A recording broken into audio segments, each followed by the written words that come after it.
Live via Skype is a DB&J wrestling podcast. I'm your host, Turnbuckle Jim, and with me is... Fast Count Brian. And Fast Guy. How you doing, man?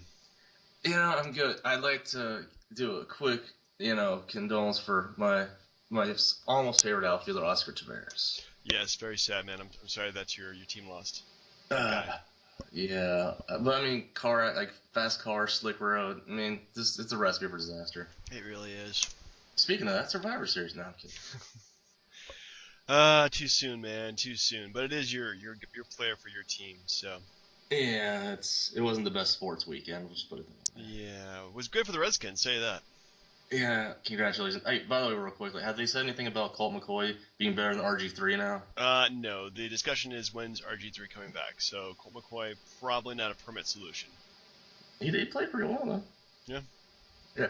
So, good sir, I believe we just had a pay-per-view that finished. I believe we did just have a pay-per-view. So you want to do Hell in a Cell first, followed by Raw Thoughts, followed by a retrospective pay-per-view this week, Halloween Havoc 1991. Oh, yeah.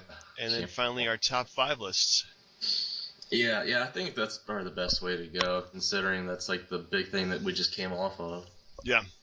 So, yeah, we got tons of stuff to cover, but let's just knock it down, man. Knock it down. All right, let's do it. Did you watch the pre-show? I didn't. I got in for like the last 5 or 6 minutes, and they were just talking about the 2 Hell in a Cell matches. Yeah, well, I missed Mark Henry defeated Bo Dallas in the pre-show, so we're going to skip that. Let's go on to Dolph Ziggler defeated Cesaro 2-0 in a best 2 out of 3 falls match for the WWE Intercontinental Championship. I mean, what do you think? Because I'm very mad about how that went down.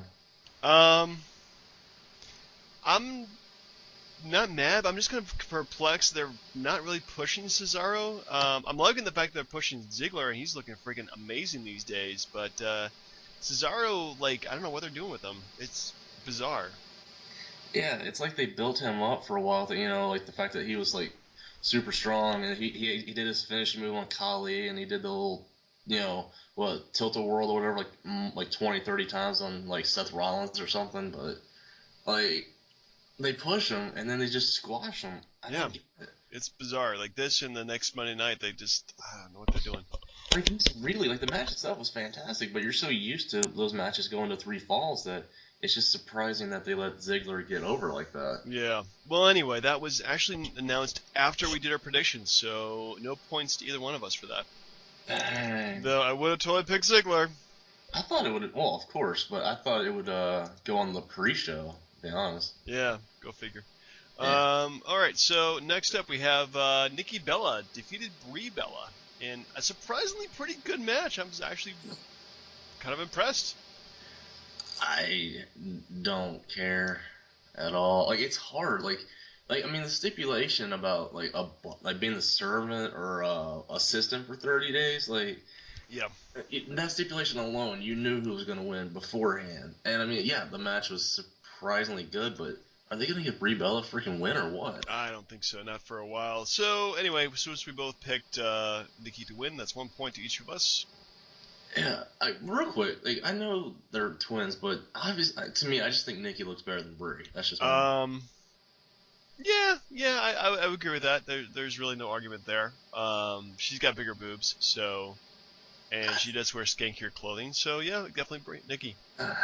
God bless skanky clothing. Anyway, no, I'm sorry. Next up, for the Tag Team Championships, we have Goldust and Stardust retaining over Jimmy and Jey Uso.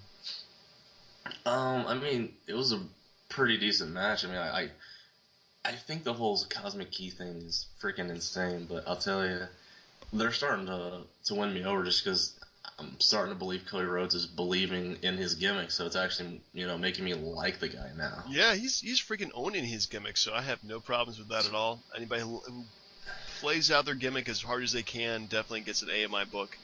And I believe that you... probably if I find my freaking answers were done last week. Okay, so you chose the Usos, and I chose Golden Stardust, so point to me. Wow. One thing I was a little disappointed about, and I guess it speaks to as far as the company itself, but don't you wish that they had an actual storyline to go with their feud, not just the fact that they're wrestling. Yeah, like the whole, I don't understand, like, they've been wrestling each other for, what, this is their third pay-per-view, I think, taking each other Yeah. on 2, 3 pay-per-views, so yeah, it's getting really stale. And there is no storyline except that they both want the belts. I guess there's a storyline in that, but yeah, it is kind of quite boring. Yeah. But hey, congratulations on being 2-0. Yeah, not bad. Yeah. Next up, we have John Cena defeated Randy Orton in a Hell in a Cell match. Please go first on this one. I thought this match was actually kind of boring myself. It was spot fest, finisher, pin, set up another spot, finisher, pin, set up. It was really boring. If you ask me, there's no drama behind it. It felt really lackadaisical. Not my favorite match of the night. Well, I mean, the fact that like they've done this before, and you know that they're probably not in the best of condition because they're probably beat up, so they're not trying to destroy each other in the thing. Yeah, there's definitely no like, oh my god kind of spots in the match. It was all very boring stuff. And congratulations to Cena for winning a number one contendership he already had. Yeah, it was pretty bad. Anyway, yeah, not really liking the book in there. Yeah. Since we both picked Randy Orton, neither point to either one of us. Yikes. Next up for the United States Championship, it's Sheamus defeating The Miz with Damien Mizdow. I honestly don't even care. I'm sorry. Like this match, like Sheamus is just boring. There's no storylines for any of these title belts unless you're the WWE title. Wait, that's not even there either. So there's just no storylines unless you're Cena or Ambrose Rollins. And that's what killed me. Like the match itself, it was fine, but they wrestled a lot before. There's nothing new here. Yeah, there's really nothing exciting about this match except maybe like Damien Mizdow is probably the most hilarious gimmick in a long time. So I'm liking that, but everything else, yeah, it's quite boring. Their matches are like producing less and less every time I see them. What's the word I'm looking for here? There's a phrase for that. I'm not sure. I just think it's crap. Yeah, it's not good. Well, I mean, forgive me for saying, but I missed Sandow's getting over, but I swear I liked him more as like the arrogant, smart guy. I thought he was better than everyone. Yeah, that was a good gimmick, but yeah, I really don't see where they plan to go with this gimmick, except for it's hilarious right now, but they're going to do it to death. I mean, they're going to break him away from Miz, but then what else are they going to do with the guy? I have no idea. Maybe, if he's that talented where he can pull off a gimmick like this, then maybe he can go and do something else creative too. Indeed.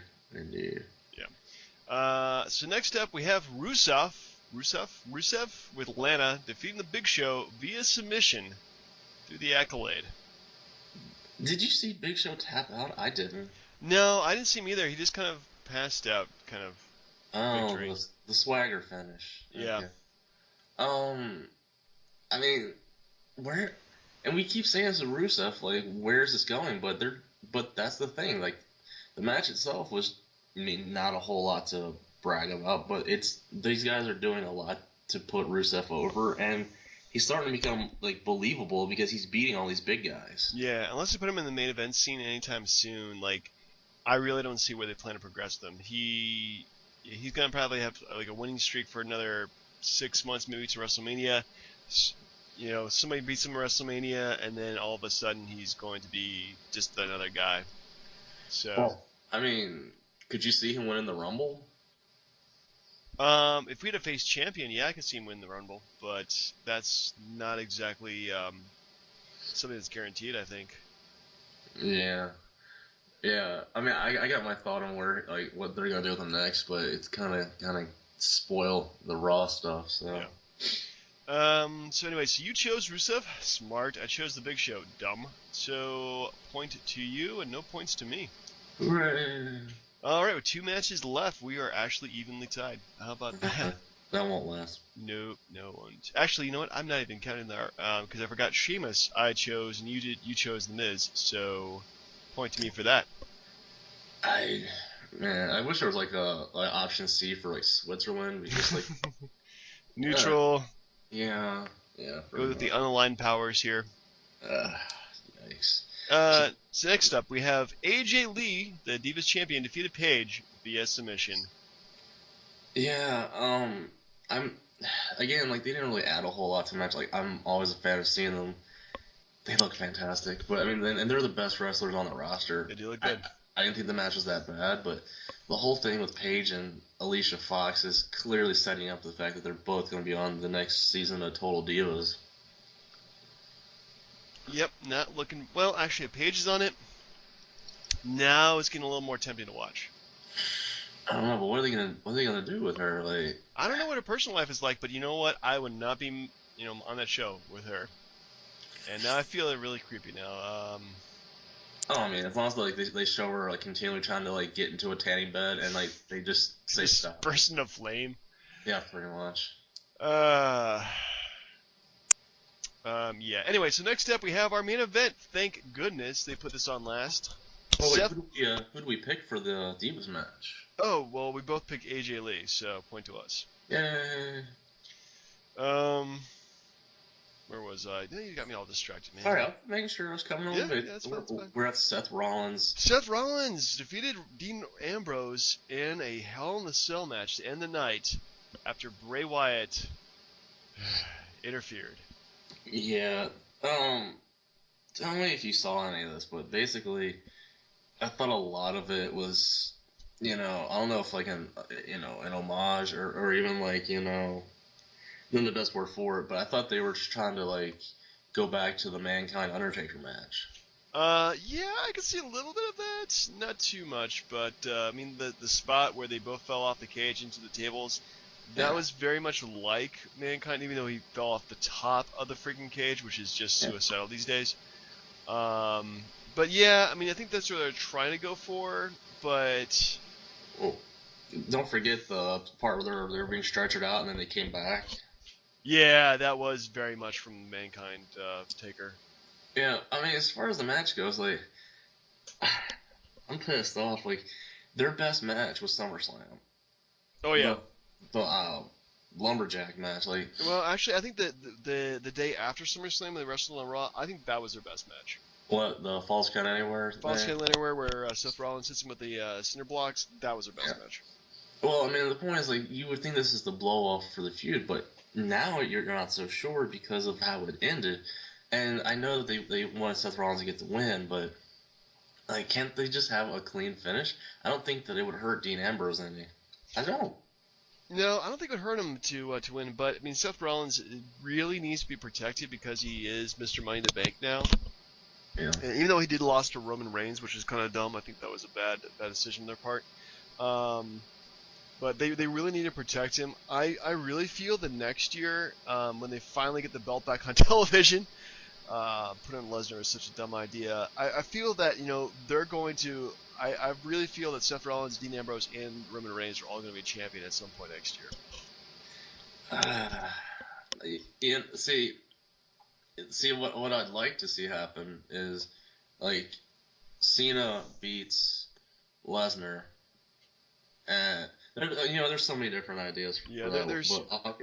But I mean, as far as like the match itself goes, like I thought the match was really good. Mm-hmm. I just did not like Bray Wyatt because they booed him out of the building. No, like, everybody hated him. But the thing is too, like Bray Wyatt really needs the heat though. He really needs that people pissed off at him. I'm just kind of mad that if we may segue to Raw. Actually, before we do that, you did pick Seth Rollins to win, so good for you. Yeah. So that means we were actually tied for a pay-per-view for once. No, you had the pick. No, forget, you're right. But my problem with the whole thing was like, and it'll go into Raw as well, but like the lack of clean finishes to end shows. Yeah, they really need to bring those back. I think they're only saving them for big events like SummerSlam, WrestleMania. But yeah. But you know how you do that? You bring back enhancement matches. I don't care if like they beat up Iron Mike Sharp or scrub Duke the Dumpster Drozy. Like, have some clean freaking matches. You can still get over that way. You really could. They need to bring more jobbers back. But anyway, what grade would you give Hell in the Cell 2014? B-. B-. I'm close to that. I think Ziggler Cesaro was pretty good, though it ended in a bad way. Nikki versus Brie wasn't bad. Goldust and Stardust, Usos was very staple. Cena Randy Orton was lame. Sheamus Miz was pretty good. Rusev Big Show was okay. AJ Page was okay. Rollins versus Ambrose was amazing. I'm gonna give it a B. I'd say it was solid. I mean, I definitely got my $9.99 worth of it. Wait, how much? My $9.99. There we go. Though you could, I don't know what to say about this, but I think you could probably tell less people were watching this pay-per-view than other pay-per-views because it wasn't buffering as much. Yeah. At least on my end, it actually wasn't a big of an issue because usually it would buffer, stop, start again where it left off, and then they would time skip to like 5 seconds ahead. Yeah, no. I mean, I wasn't even really paying attention to that, and I guess that shows to the fact that you were right. Yeah. Well, how much? How are you watching the pay-per-view? On the laptop. Yeah. I'm watching. I haven't got to work my PS3 for a while now. Like, I even called the company about it. They couldn't get it fixed. That sucks. Yeah. But enough of your problems. Yeah. Dang it. Anyway, so let's move on to Raw. The next night. Yeah. What'd you think? I think that they're building to Survivor Series, which is like this is always the lowest time of the year, so they're not even trying right now. I like the fact Survivor Series is going to be a traditional like 5 versus 5 or 4 versus 4 match, which I loved back in the day. Yeah. I like the fact that Randy Orton is like now the wild card. You don't know how he's going to react. He was just pissed off. He probably gave his best promo in a good 24 months. Last 2 years. I did like some parts of it. I think the wrestling was actually pretty good, especially Cena versus Rollins was amazing. I liked Ziggler versus Kane, even though I don't think that ending was kind of bullcrap. So yeah, it was pretty good. I liked it. But because the Redskins were also playing Monday Night Football too, I really did change over quite a bit when Divas were on, or Hulk Hogan was talking about, the Susan B. Coleman Foundation. Yeah, no offense to Hogan, but they could have used somebody else for that. Why pay him to do that? It seems like a waste of Hogan. They really got him getting something to do, I think, at this point. And is it creeping you out how he's always coming out in shades and staying in the shades? I mean, he's always done that, but I guess maybe he's really old, so I mean, maybe he just doesn't want people to know that he can't see what's in front of him. Yeah, or remember where he is at some points. Silverdome. Silverdome.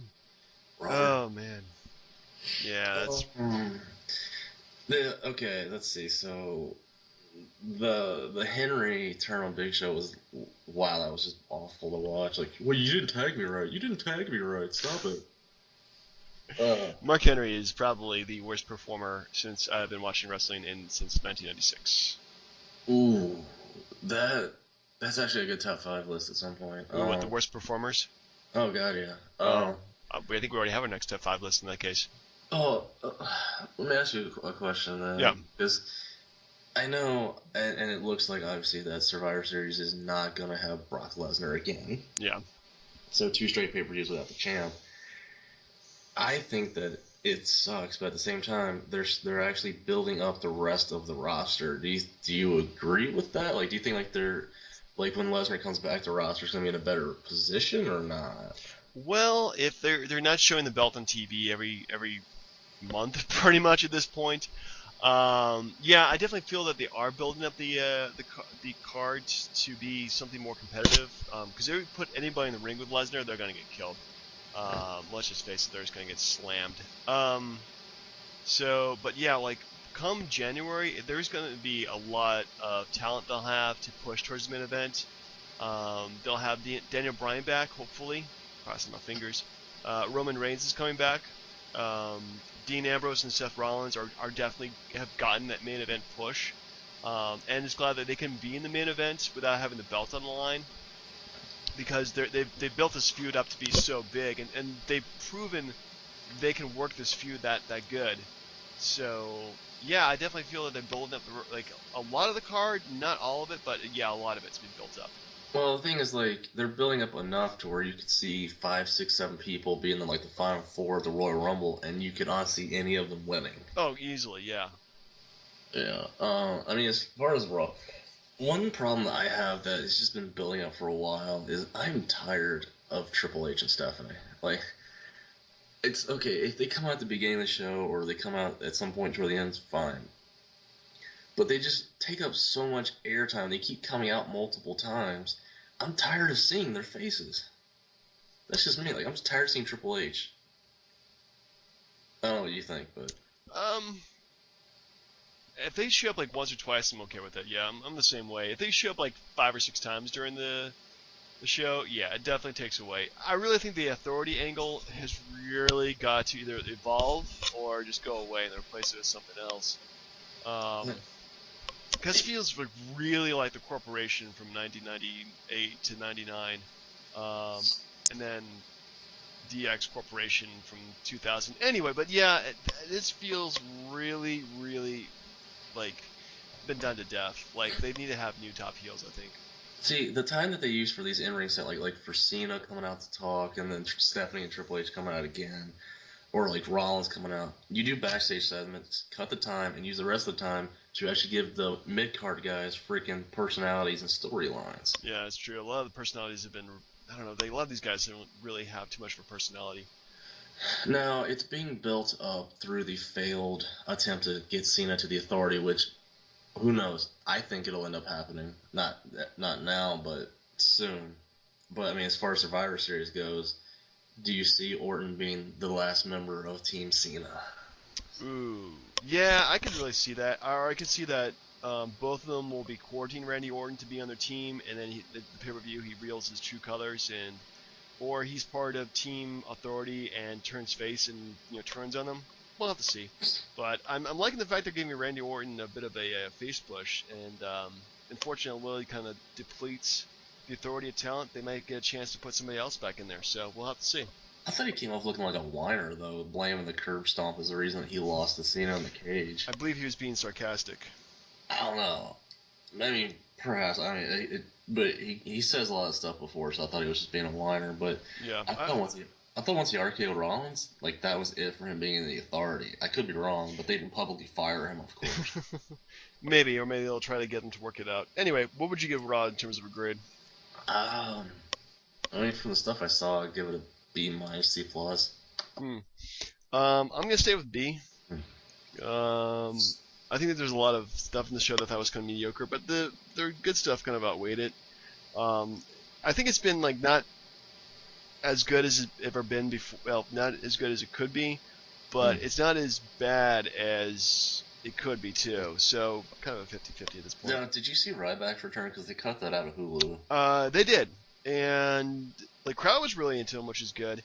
But it was really nothing spectacular, except I think they're trying to bring back the old Ryback. Oh, yeah. Oh, well, okay, how about this then? Ryback and Rusev Survivor Series. I could see that, and he pretty much would be the best person for Rusev to take on because really, this is two big hosses fighting each other. Jim Ross has probably got a boner right now. The thing is, like, so if it's a 4-on-4 match with the Authority against Cena's team, who's the fourth Authority member? I think they might just pick it out of the roster. To be honest with you, man, I have no idea. The Miz? Like, it should be Rusev. Rusev would be really good. Rusev. And then Big Show would join freaking Cena's team, or Ryback would. Yeah. Because the show's fighting Mark Henry. Yeah. There's a lot of possibilities they could go with that. So we'll have to see. Again, I'm just kind of glad they're doing like a traditional Survivor Series match, but yeah, I'm kind of upset too that they're not putting like any kind of like stipulation on the line. Like, if the winners win, then Triple H and Stephanie are banned from TV for the next 30 days. God, that'd be awesome. Do you remember, like, there was something like that, like, it was like 10 years ago, I think. I remember they had like Team SmackDown versus Team Raw with some stipulation. And they had it was Team Triple H or Team Orton, and the winning team got title matches against Triple H on Raw. So it was like Maven, Orton, like Benoit, like they all had title matches against Triple H on Raw, like week after week after week. That's kind of cool. Yeah, I mean, I wish they had some kind of stipulation to it, so that way it's just like, oh, just bragging rights, which are cool and all, but you need to have something else. Anyway, ready to move on to our Halloween Havoc 91? In a second, I would like to give you some trivia. All right, trivia sounds good. We are leading towards Survivor Series, so I would like to give you a piece of trivia. This is not a question for trivia, but do you know the year that it originated? What, Halloween Havoc? No, Survivor Series. Oh, Survivor Series. Okay. Survivor Series. It originated in 1987, I do believe. That is correct. Because we needed to have a second pay-per-view during the year. Yes. It was the second pay-per-view, and then it was like 2 months later, but yeah, and then the Royal Rumble. Actually, it was 2 months and pay-per-view after that, and then SummerSlam. So we had our big four. yeah. Well, actually, you know what? Royal Rumble wasn't even on pay-per-view because it was on USA Network. Anyways, what was the question I have is what was the first year in Survivor Series history where the WWF title, was on the line? I believe that was Survivor Series 1990. 1991 with Hulk Hogan versus Ultimate Warrior. Not Ultimate Warrior, The Undertaker. That is correct, sir. Woof. I hit myself there. I'm thinking like Bret Hart defending the title. Here's one more for you. Now, as far as like these 5-on-5 or 4-on-4 matches goes, there's only one wrestler who has been the lone survivor in consecutive Survivor Series matches. Do you know who that is? Lone survivor in back-to-back matches. Yes. Oh man, that is really hard. Yeah. But I'm going to have to go with. Man, I couldn't even. Can you give me like at least a hint? What kind of time frame I'm looking at here? Like 2003 and 4, 2002, 2003, 4, like that time. Oh jeez. Triple H? That is incorrect, sir. You want to try again? No, it's not John Cena. Nope. It's not Chris Benoit. No. I'm gonna have to go with I have no idea. Randy Orton. Randy freaking Orton. Yeah, Orton was the one who eliminated Shawn Michaels to end the Stone Cold's career in the WWF before he came back as Sheriff Austin in that little forgettable spot. But yeah. Let's see, any other good ones? Okay, who's appeared in the most Survivor Series? I'm gonna guess with Shawn Michaels. That would actually be, it's a tie. Shawn Michaels and The Undertaker. Ooh. 17 appearances apiece. Wow. Yeah, you would think Shawn more, but then he had that 4 years where he wasn't there. Yeah, that'd take away quite a many years from him. So we're coming up on Halloween, sir. We are. And Halloween means Havoc? Apparently it did for WCW. Between 1989 and 2000, they had Halloween Havoc, which, looking back at it, I think is probably, like, historically the worst pay-per-view of all time in terms of its history. I mean, it's got, like, tons of just bad stuff every single pay-per-view. Yeah. But we're looking at Halloween Havoc 1991 for actually one specific reason. The Chamber of Horror matches, but oh my god, there's so much to talk about with how There bad is. I mean, we could talk about this pay-per-view and dissect it for hours. Just give me two of your initial thoughts about the pay-per-view. Well, first off, could you tell the tension between Shivani and Jim Ross? Like, they hated each other. Oh god, yeah. They were like the worst two guys to put into the same announcing booth together because they're both, pretty much, they're not color commentary. They're both, lead announcers. So having them together, like, it was like night and day in terms of their abilities. Yeah, and another thing that really just drove me up the wall was these, and I don't even know if they ever had a listing for it. I haven't checked online, but who made up this WCW ranking system? I don't know, but I think it was part of their booking at the time that they were actually going to be something a bit more realistic in terms of ranking. But yeah, they kept on bringing the rankings up It's like Terrence Taylor, number 10 in the rankings against beautiful Bobby, number 7. Like, who gives a crap? I mean, like, Austin was the TV champ, and he was, what, number 4 in the rankings? Something like that. Like, it was absolutely ridiculous. Didn't TNA try doing that too with the rankings? I'm not sure. And again, I apologize for this, but when I was watching a lot of those really god-awful matches, which there's a bunch, I kept thinking, well, what if Michael Cole was calling it? And, like, you can follow the Chamber of Horror matches by tweeting out craptacular match. Or Chamber of Shit. I mean, just, like, give me a break. It was horrible. Yeah, it was, well, there's actually there's a lot of crap matches, but there was actually a few decent ones in this one, too, I thought. Well, let's get started. Let's go through it. Alright, so the first match is the Chamber of Horrors match. The team of El Gigante. Johnny Gonzalez. Sting. Yeah. The Steiner brothers, both Rick and Scott varieties, defeated Abdullah the Butcher. Yeah. I have no idea what he butchers. The Diamond Stud, a.k.a. Scott Hall. A.k.a. Razor Ramon. A.k.a. Oh, God. This is going to drive me nuts. He was... And I don't even remember. I can't remember either. I was just playing with you. Something. Cactus Jack, a.k.a. Dude Love. A.k.a. Mick Foley. A.k.a.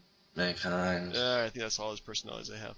No, one thing about that, they say like Cactus was from Truth or Consequences, New Mexico, but when you flash to a WWF time, Dude Love was the only one from Truth or Consequences, New Mexico. Yeah, where was Cactus Jack from? Parts Unknown still? Death Valley? Terry Funk's, it's Amarillo Ranch. I have no idea. Maybe, I don't know. And Big Van Vader. God, like, what was that thing that he had on? Like, what the heck was that? His mask thing that spewed out steam? I don't know. It looked freaking stupid. I'm glad I took it off like halfway through the entrance ramp. I guess they're trying to make him look like Darth Vader, but it's just not working for him. Was it a little hard to watch Scott Hall call him the Diamond Stud? His little entrance was like the freaking chaps or whatever. Oh God, yeah. Well, this match features how many world champions? Scott Hall was not one of them, sadly enough. Yeah, actually, sadly enough, it was not. But we have, anyway. Look, let me just put it this way: if you're gonna have one guy that's going to sit in an electric chair and pretend to be electrocuted, it was going to be Abdul the Butcher, because he was the only non-full-time performer in the match. Yeah, that's right. He pretty much shook around. And sold it pretty well, considering that... I don't know, what was the point of the match anyway? Like... You had to get one of the opposing wrestlers to sit in the chair, strap him down, and then the other guy, one of your guys, would go up to the little electrical box, pull the lever, and electrocute your opponent. What the hell is that? What kind of, we're gonna fry our opponent. Like, that doesn't, even in wrestling terms, that's just retarded. Yeah, it doesn't really make even wrestling logic. Like, and the fact they had caskets around the ring with weapons, and apparently people were also in the caskets too, and it was, honestly, it reminded me of, like, I guess a Royal Rumble, where it's like, well, we don't have any spots put in here, so everybody just go in here and wrestle, and eventually we'll have Abdullah in the chair after Rick Steiner gets out of the chair, and then Cactus Jack flips the switch, and then everybody goes home and enjoy the payday. Did you see the botch though? With the whole thing with like how the fuse box itself was messed up, and how Mick Foley was trying to fix it, and the camera kept focusing on the fact that it wasn't working. No, I missed that, but I did notice the ref for iCam, which is probably the worst thing ever. Yeah. How about the fact that they had they draped a haunted house over the entrance wave, and the wrestlers were coming through. It's so cheesy Halloween. It's so bad. They had the plastic headstones with the cheap, corny phrases on it. Yeah, like Minnesota Twins, 1991. This is all out of WrestleCrap, by the way. They got a page and a half just on this match alone. It's phenomenal. Everybody check it out. Go to WrestleCrap.com and read their Chamber of Horrors, because what we're describing to you is man, it's so bad it's good almost. There's no real wrestling to talk about, because once the electric chair comes down into the ring, you can't wrestle in the ring. There's no room. Yeah, it's surrounded by a cage, but you can't even get out of the cage. I don't even think that they used it as a weapon. Like, they weren't, like, not going to keep people into the cage itself. No, like, they weren't. It was just people walking around slowly around the ring pretending to beat each other up. That's wrestling, my friend. That's wrestling. And, like, I felt so bad for a lot of those guys, but at least, okay, anybody that had to, sell the, like, the swinging over the head punch of El Gigante. Like, his punch was terrible. Like, how he, like, swung his arm to come down on the person. God, he sucked so bad. Rest in peace, of course, but God, he was terrible. Yeah, he was pretty horrible. Anyway, well, let's move on. We got plenty of crap to go through here. Yeah, but I am very glad that this match was the first one. It was the first one, and that was probably the worst one on the card. But there's some of those that came pretty damn close. Yeah. Next up, Big Josh. Who the hell is he? And PN News, pretty fat guy who's like a rapping gimmick that can do a drop kick, so not bad. Defeated the jobber team of the Creatures, which is, like, why even put it on pay-per-view, if you ask me? Oh, yeah. How about the fact that Tony and JR were like, I don't know who the hell these people are. I've never seen them before. Yeah, it's like, why the hell they're on TV? Oh, and Big Josh, if you did not know, ended up being Doink the Clown. Really? Yeah. I gotta look that shit up now. Same guy, Matt Bourne, if I'm not mistaken. Yep. Yep, you are right. So, but, oh my god, like, Big Josh, before he even teamed up with this PN News guy, or BN, or whatever the hell his name was, like, he used to bring dancing bears to the ring, but, the fat rapper guy, if you saw the woman in the crowd, they showed that, she wrote that rap and won the contest, and he sang her god-awful rap to the crowd. Probably the only person who submitted something to the contest. I guess, but, like, PN News, or whatever the hell his name is, it was just god-awful. Like, they give these guys an enhancement match on a pay-per-view, and they weren't going anywhere. Well, we have plenty of stuff to go through. So next up, we have Bobby Eaton defeated Terrence Taylor. I guess Battle of the Mullets, maybe? I'm sorry, Terrence Taylor of the York Foundation? I believe so, because you had the, crap, what is her name now? Alexander York. Alexander York, whose gimmick was to bring a laptop to the ring, and pretty much told her people how to win, even though she lost both matches on this card. It's so early 90s, it's ridiculous. WrestleCrap also points out that the York Foundation never won a match. Keep in mind, though, like, how did people even... I hope no one even was done with to buy that gimmick even back then. Because when she had the computer up, did you ever see it on? Did it say... They didn't have Google then. You don't Google how to beat freaking, Brian Pillman. Like, hit him with the chair 10 times. Like, I'd get it if it was like this, what, the bad guy from, like, Superman 2 or the Cyborg or the computer thing or Superman 3, whichever one that was. I think it was Superman 3, which one I never saw. The one where Richard Pryor was in it? Yeah, it's Superman 3, yeah, I never saw Yeah, one. I don't know. And the woman got eaten up by the computer. Now, my point is, the match itself is not that bad. Like, I mean, Terry Taylor's boring as heck, but Bobby Eaton could put on a good show. Despite the mullet. Yeah, Bobby Eaton wasn't too bad. I liked him in the ring. Next up, we have Johnny B. Bad defeated Jimmy Garvin of the Freebirds. God, did you like the pandering and the kiss ass that the Freebirds were doing? I thought it was pretty funny, if you ask me. I mean, if you're gonna be heels, might as well be like those kind of heels. But they were over. Like, people were cheering for them. Like, they're legends, man. Because Michael PSA's and Jimmy Garvin. Johnny B. Bad. First off, Teddy Long looks so stupid. Oh yeah, he looked totally out of place in this one. Yeah, like the whole do-rag and the suit that was like 5 times bigger than he was. Ridiculous. But I mean, like, okay, I don't know if they're trying to play up the gay thing, but he looked tutti frutti. Oh yeah. And God, it was just, yeah. This pay-per-view has not moved out of the F territory so far.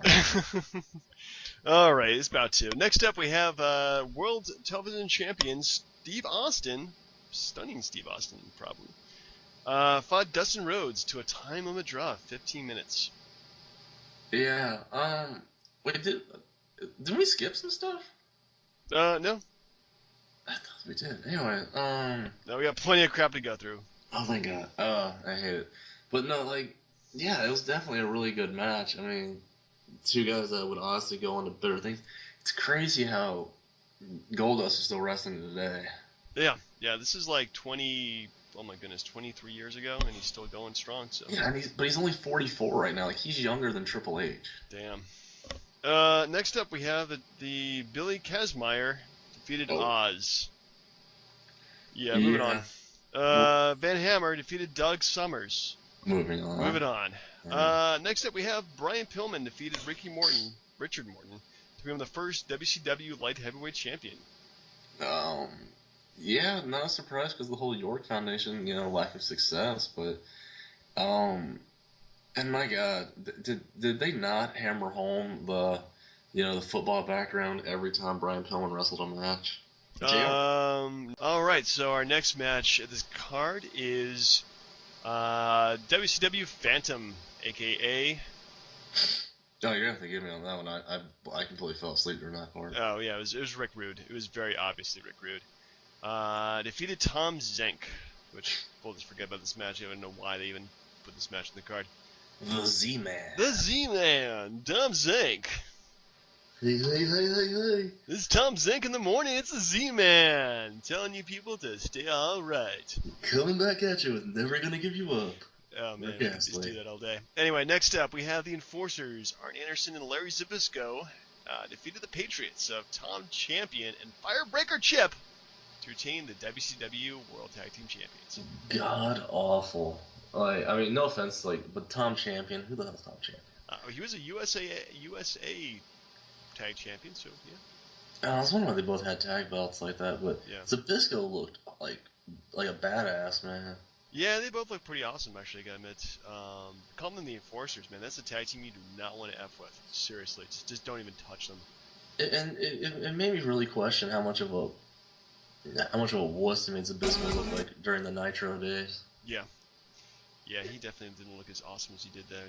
No, definitely not. I mean, the match itself was alright, but I mean, if only Tully Blanchard hadn't got fired for doing coke. Right? We would have the Horsemen back. Yeah, woo! Horsemen! Oh, God. Well, speaking of, JR brought up the figure four as one of the best finishing moves in wrestling, knowing that Flair was gone and using the WCW title in WWF TV. Crazy. Yeah. Just crazy. Well, you can definitely cheer that everybody wanted Flair at this point. And I mean, I don't know. I feel like when we go over these matches, we don't talk about specifically any good spots or any technical parts of the wrestling itself, because a lot of it's just crap. Yeah, it's not as exciting as say would be today. But yeah, I mean it's all very stock. There's nothing there's no awesome spots in the matches or anything that really is exciting. It just overall feels I think is kind of cool.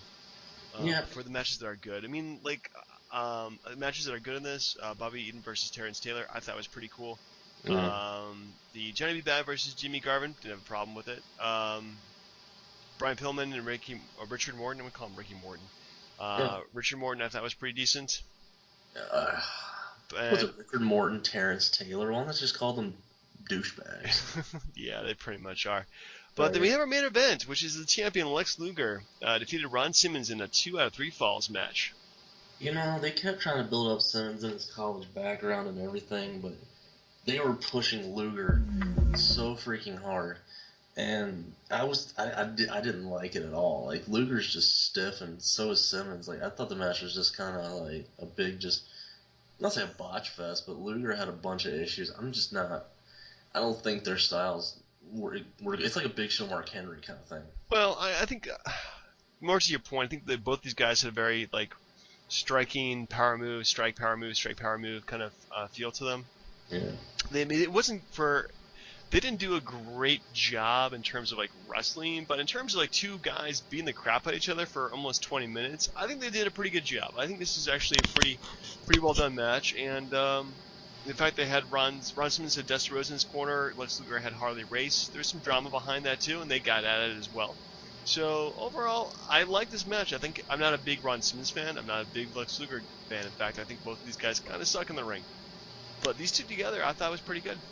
Yeah, the funny thing is, not even a month later, Luger's gone. Because Like, he shows up on WrestleMania 8, like, promoting the World Bodybuilding Federation that McMahon had started. So he wasn't long for that company. He was gone, Yeah. like that. He was out. And they pushed him to the moon because Flair was gone, but no one cared for Luger because Flair wasn't there to put him over. Everybody wants Flair. Woo! Yep, Flair owned that company. Yes, indeed. So, all in all, what would you rank this pay-per-view? C minus. C minus. Ah, man, I think that's. You're too nice. I am too nice of a guy, but for this one, I'll give it a C. Now, okay, let's say if Orton and Cena's Hell in a Cell match was on this pay-per-view, what would you give it? A C. There we go. Yeah, and speaking of John Cena, top 5 matches, sir. All right. So you had the top 5 John Cena matches. I had the top 5 Edge matches of all time. Yeah, I picked that for obvious reasons because I was like, you know what? I dump on the guy so badly. I need to find at least 5 matches where I was at least entertained by him, or he just did a really good job, which again I would be entertained by him. And I figured you were the same way with Edge. Oh yeah, I mean I have no problems with Edge at all. I think he definitely entertains me quite a bit. I was just more. I don't think you have a problem with Edge. I think you just had a problem with me using Edge like every week on a top 5 list. Yeah, pretty much. Oh man, Crush, it's terrible. No homo. Anyway, do you want to go first or should I go first? I'll let you go first. All right, then this is not going to be a trend on this one, I promise you. But I wanted to copy you in the aspect of going with something current.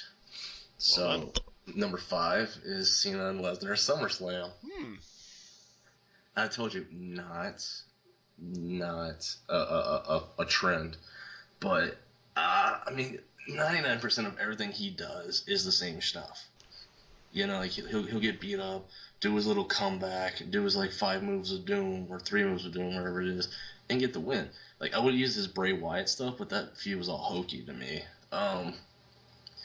But it was just interesting how they built that match and the fact that he got the living crap beat out of him, and even though he did sell that pretty well. And I mean, considering how where his position is in the company, to take that kind of beat down was a little surprising. So I'm not gonna lie, I did enjoy that match. It was just impressive to see that he allowed that to happen. Very impressive. Well, I decided to do my list a bit differently. Of course, Edge has been out of wrestling since 2011. Yes. So it's kind of hard to find any recent matches he's been in. But I'm going to actually go mine list chronologically. And I'm actually going to do it in a different perspective as opposed to like these matches are really good. I'm going to go ahead and go with the perspective of his most important matches that he's ever done. Ooh. So, at least important to his career. Yes. So, I'm going to go with WrestleMania 17. Ooh. So TLC 2? No, that was TLC 1. No, TLC 1 was SummerSlam the year before. Oh, right. Well, this is the TLC with the Dudley Boys, Edge and Christian, and the Hardy Boys. Yeah. So 3 teams of kayfabe brothers find each other out, and of course it was really an important match because Edge and Christian and Matt and Jeff Hardy and all of them really defined this match as being like their match. That they really didn't invent like ladder matches, they didn't invent table matches, but they innovated them together, and they brought in chairs too, and a whole different trend was born. And 13, 14 years later, we're still doing these kinds of matches, and these are big, important, and very entertaining matches. So, I mean, it definitely cemented Edge as being the entertainer that he is. Thank you. That's a good pick. The thing that was so good about that match, along with that, was like the outside interference. Like Rhino was there for Edge and Christian. I know Lita was there for the Hardys, and then Spike was there for the Dudleys. But the fact that Lita took a gore from Rhino was bleeding.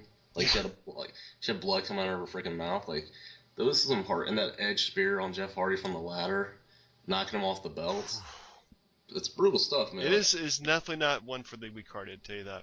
And I feel bad. Like I feel like it took a lot off of his career. The other guys are still around to a degree, but I feel like it took a lot off of Edge's career.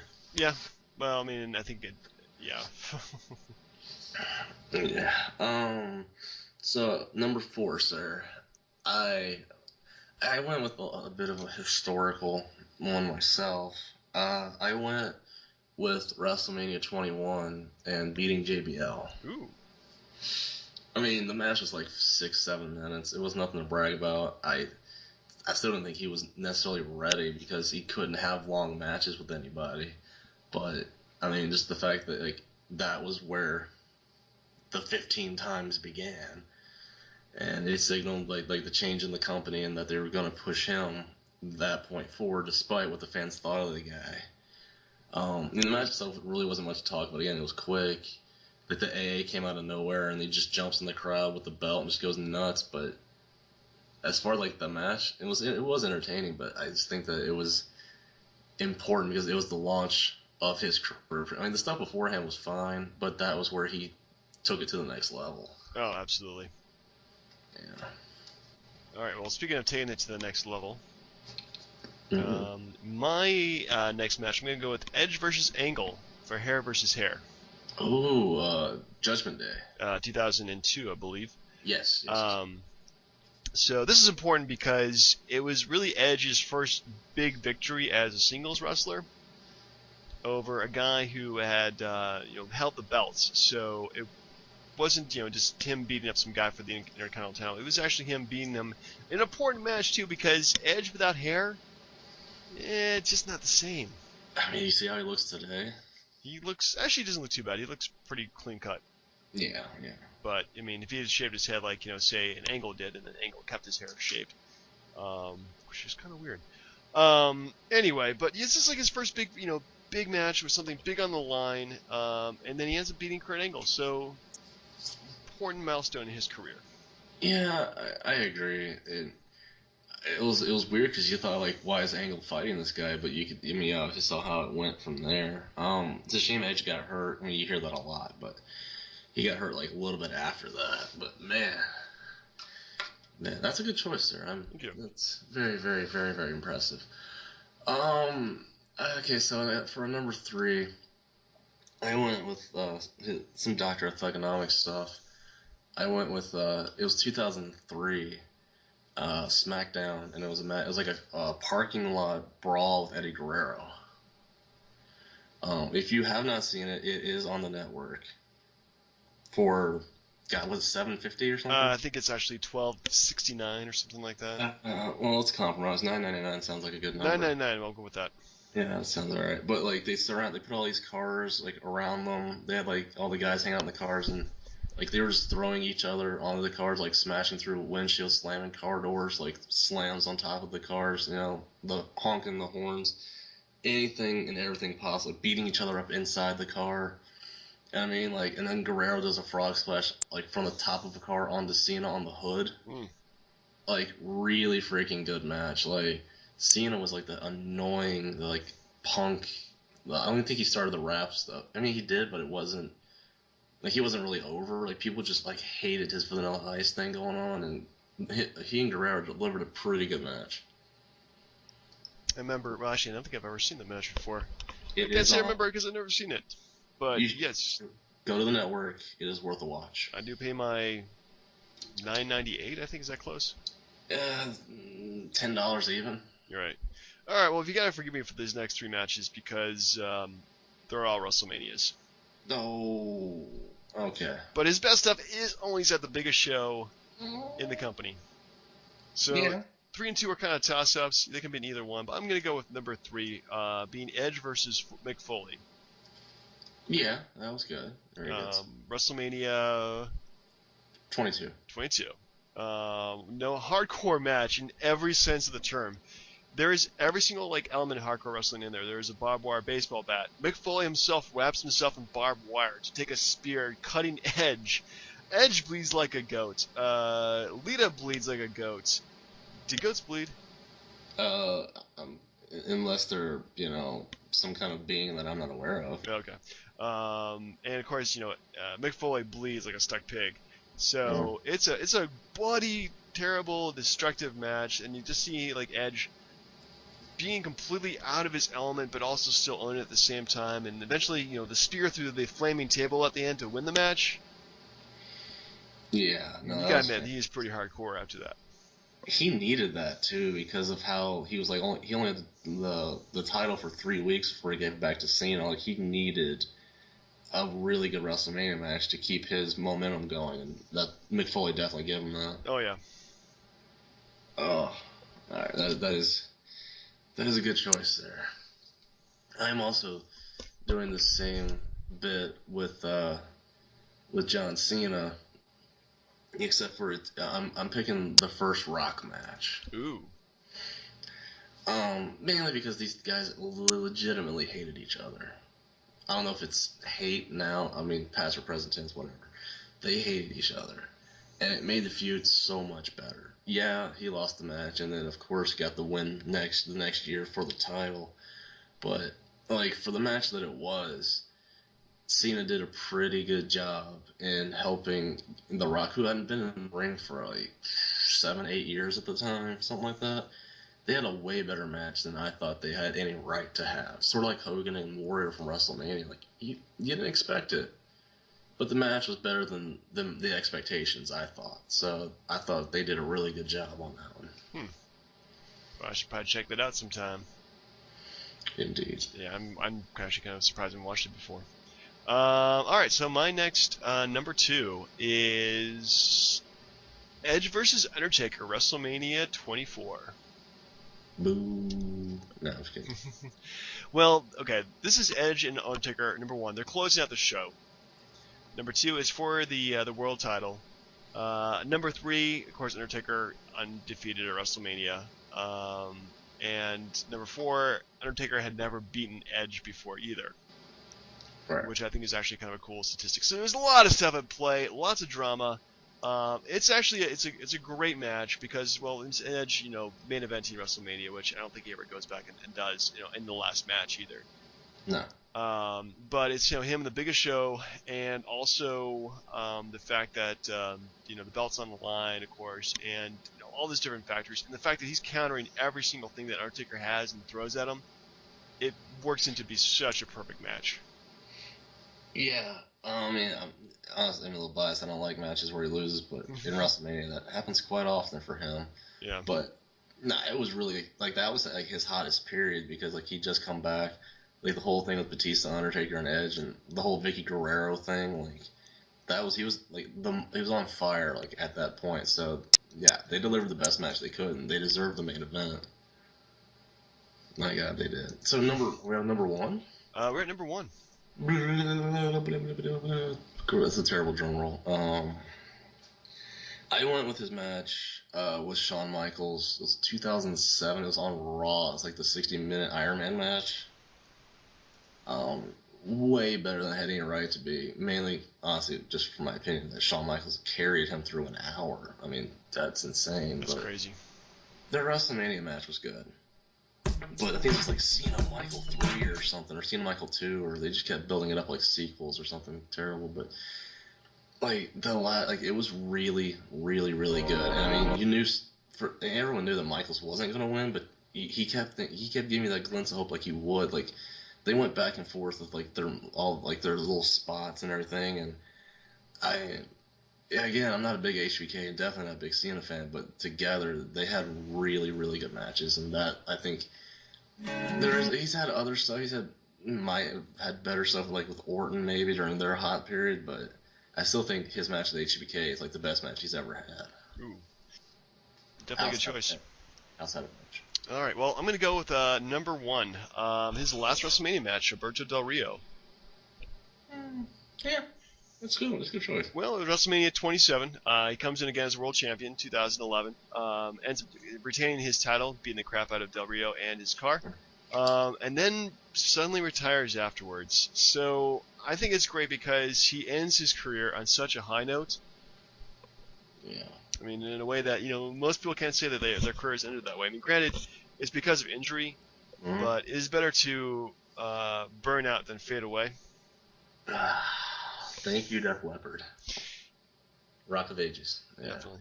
Yes. I got you. Like, I'm not questioning it, but is there any other ones that you would have used? Oh my goodness, there's so many good Edge matches out there that these really became like, I think historically his best, historically most important matches. So Well, I mean, the only ones I would have offered up would be like, well, like the first Money in the Bank at WrestleMania that he won. yeah. Then when he cashed it in at New Year's Revolution on Cena, Hmm. and maybe if you wanted a WrestleMania match, his match with Jericho at 26, even though he lost, still a damn good match. Um, but with Cena has actually like his stuff with Orton was really really good. Even Cena versus Edge, the TLC match at Unforgiven, where Cena puts Edge through like 3 tables and then takes the belt back. Like Cena's got some pretty, and his Royal Rumble matches that he's won too. So yeah, these guys, I hate Cena for a lot of reasons, but he does have good matches. He definitely does. I mean, it's hard to say that. Well, I mean, his match against Orton this past week was pretty crappy, but for a lot of it was pretty good. I'm just reminded one last quick thing. I forgot to mention this during the Raw review. Before Stephanie came out to cut him off, he started getting fired up talking about like how this was house and how he controls things around the house. I was like, what? I'm like, he's being honest. He hates everyone. No. But so did you want to do the worst performers for next week? Yeah, let's go for the last performers. Let's give ourselves plenty of time. Since I started watching wrestling in 1990, I'm gonna say the last 24 years. Mm, that works. All right. That is definitely a good one. So we're going. We did King of the Ring, right? Yeah, that's correct, boss. Where we ended up was King of the Ring. So is the next one, I think, fully loaded, or is it? Let's see here. I think it was either fully loaded or another. It's like one of the last actually when they use the in your house title. Breakdown? Breakdown? No, not breakdown. Yeah, it is fully loaded in your house. Excellent. Where the main event is Stone Cold Steve Austin and The Undertaker defeated Kane and taking on Kane and Mankind. We'll find out as we watch the match. Indeed. All right, good shows. Yeah, it looks like it's gonna be pretty good. All right. All right. Well, for the DB&J Wrestling Podcast, I'm your host, Turnbuckle Jim. Fast Count Brian. Have a good week. Have a great week, friends.